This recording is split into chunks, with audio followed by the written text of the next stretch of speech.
ആഗ്രഹമില്ലാത്ത മനുഷ്യന്മാരുണ്ടോ? അങ്ങനത്തെ ഒരു ആഗ്രഹം സഫലീകരിക്കാൻ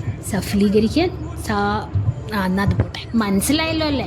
അതിനാണ് ഞങ്ങൾ പോണേ. കുഞ്ഞിന് ഗുരുവായൂരിൽ ചോറൂണ്. അങ്ങനെ ഞങ്ങൾ ഏകദേശം ഒരു 4 മണിക്കൂർ ഉള്ള യാത്ര കുടുങ്ങി പാട്ടും കേട്ട് സ്റ്റാർട്ട് ചെയ്തു. ഫ്രണ്ടിലെ അമ്മയും മരുമോനും, ബാക്കിൽ ഞാനും അച്ഛനും പിന്നെ കുഞ്ഞാവേ. ഓൺ ദ വേ അനിയത്തെയും പിക്ക് ചെയ്തു. ഒരു ദിവസം മുമ്പേ ഞാനും അവളും മുട്ടനടിയായിരുന്നു. എന്ത് തന്നെ ആയാലും ഞങ്ങൾ എപ്പോഴും കൂട്ടാവൂട്ടോ. സ്റ്റാർ ഓഫ് ദി ട്രിപ്പ് ദേ ഈ സ്ലീപ്പിംഗ് ബാഗ് ഒക്കെ വിട്ട് ചിറ്റയുടെ കയ്യിൽ സുഖമായിട്ട് ഉറങ്ങുന്നു. ഞങ്ങളുടെ trip was almost 4 hours long. അല്ല, സമയം 1 മണിയായി. ഈ സമയമായ വയറ്റിൽ ഒരു അലാം പതിവാണേ. പിന്നെ വിശക്കണോന്ന് പറഞ്ഞ് ഒറ്റ കരച്ചിൽ എറിഞ്ഞ് വണ്ടി നിർത്തിച്ചു.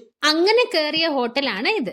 ഇതൊരു പുതിയ ഹോട്ടലായിരുന്നു, അതുകൊണ്ട് അവൈലബിൾ ആയ മീൽസിൽ തന്നെ ഒതുക്കേണ്ടി വന്നു. ഞങ്ങൾ കയറിയപ്പോ ഹോട്ടൽ കാലിയായിരുന്നു കേട്ടോ. ഇരുന്ന് കഴിക്കാൻ തുടങ്ങിയപ്പോഴേക്കും ദേ പുറത്തൊരു വരി കാറുകൾ. ഈ ഐശ്വര്യം എന്നൊക്കെ പറയില്ല ചില ആൾക്കാരുടെ, അതൊക്കെ ആയിരിക്കും. അങ്ങനെ ആ ഹോട്ടലിൽ ഇച്ചിരി ബിസിനസ് ഒക്കെ ഉണ്ടാക്കി കൊടുത്ത് ഞങ്ങൾ ഇറങ്ങി. ബേബിയും വലിയ പ്രശ്നമൊന്നും ഉണ്ടാക്കിയില്ല. Destination arrive. ഇതാണ് ഞങ്ങൾ സ്റ്റേ ചെയ്തിരുന്ന ടൂറിസ്റ്റ് ഹോം. ഞങ്ങൾ 5 അഡൾട്ട്സ് ആയിരുന്നു. അപ്പോൾ 2 റൂമായിട്ടാണ് ബുക്ക് ചെയ്ത്. വലിയ റൂം അവൈലബിൾ അല്ലായിരുന്നു. റൂമിന്റെ ഫുൾ ടൂർ ഞാൻ വേറെ ഒരു വീഡിയോയിൽ കാണിച്ചിട്ടുണ്ട്.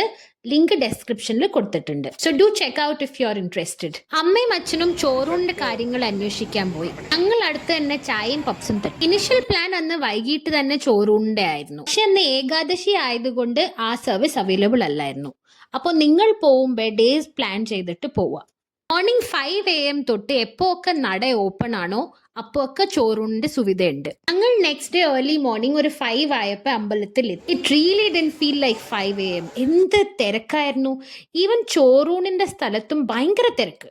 ഭഗവതി ക്ഷേത്രത്തിന്റെ അടുത്തായിട്ടാണ് ടിക്കറ്റ് കൗണ്ടർ. നമ്മൾ എന്നാണോ ചോറൂണ് കൊടുക്കാൻ ഉദ്ദേശിക്കുന്നത് അന്ന് ഇൻ പേഴ്സൺ പോയി ടിക്കറ്റ് എടുത്താലേ തരുള്ളൂ. ഓൺലൈൻ ബുക്ക് ചെയ്യാൻ ഓപ്ഷൻ ഉണ്ട്, പക്ഷെ അത് പ്രയർ ആയിട്ട് ചെയ്യണം. ഞങ്ങൾ അന്ന് കാലത്തെ തന്നെയാണ് ടിക്കറ്റ് എടുത്തത്. Without photo 100 rupees with photo 200 rupees ആണ് ടിക്കറ്റ് റേറ്റ്. ഈ പ്രോസസ് എങ്ങനെയാണെന്ന് വെച്ചാൽ there is a hall for Annaprashan. ആ കോമൺ ഹാളിൽ റോ വൈസ് ആണ് പേരൻസിനെയും കുട്ടികളെയും ഇരുത്തണേ. ഓരോരുത്തർ കഴിയുമ്പോൾ ഓരോരുത്തർ ഇരിക്കണം. റിലേറ്റീവ്സിന് ബാക്കിൽ നിൽക്കാം, പിന്നെ അവർക്കും ചോറ് കൊടുക്കും. ഫോട്ടോസ് വാട്സാപ്പിലേക്ക് സെൻഡ് ചെയ്ത് തരും. നല്ല സുന്ദരന്മായ ബ്രൈഡ്സ് ആൻഡ് ഗ്രൂംസിനെ ഒക്കെ കാണാൻ പറ്റി. ഞങ്ങൾ പോയ ദിവസം മുഹൂർത്ത ദിവസമായിരുന്നു. എന്റെയും കല്യാണം ഇവിടെ ആയിരുന്നു. അപ്പൊ it was A nostalgic moment. ഒരു കാര്യം വിട്ടുപോയല്ലോ.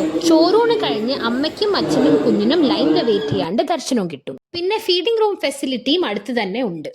എല്ലാം കഴിഞ്ഞ് ഞങ്ങൾ ബ്രേക്ക്ഫാസ്റ്റ് അടിക്കാൻ സർവണ ഭവനിൽ കയറി. അമ്പലത്തിൽ നിന്ന് ചില്ലറ പർച്ചേസുകൾ നടത്തി. അപ്പോൾ ഗുരുവായൂർ ചാപ്റ്റർ ഇവിടെ കഴിയുന്നു എന്ന് വിചാരിക്കുന്നു. ചോറൂണ് കഴിഞ്ഞു. ഞങ്ങളിതാ റൂമിലോട്ട് പോയിക്കൊണ്ടിരിക്കുവാണ്. ബാക്കി വിശേഷങ്ങൾ സോ അതായിരുന്നു ബാക്കിയുള്ള വിശേഷങ്ങൾ. അങ്ങനെ റൂമിൽ വന്ന് നല്ലോണം ഉറങ്ങി റെസ്റ്റ് എടുത്തിട്ട് ഞങ്ങൾ ചെക്ക് ഔട്ട് ചെയ്തു. അപ്പോൾ that was the end of the super trip. Luckily everything went well. That's me signing off with കുന്തവും കൊടച്ചക്കുറും എക്സെട്ര. Bye bye.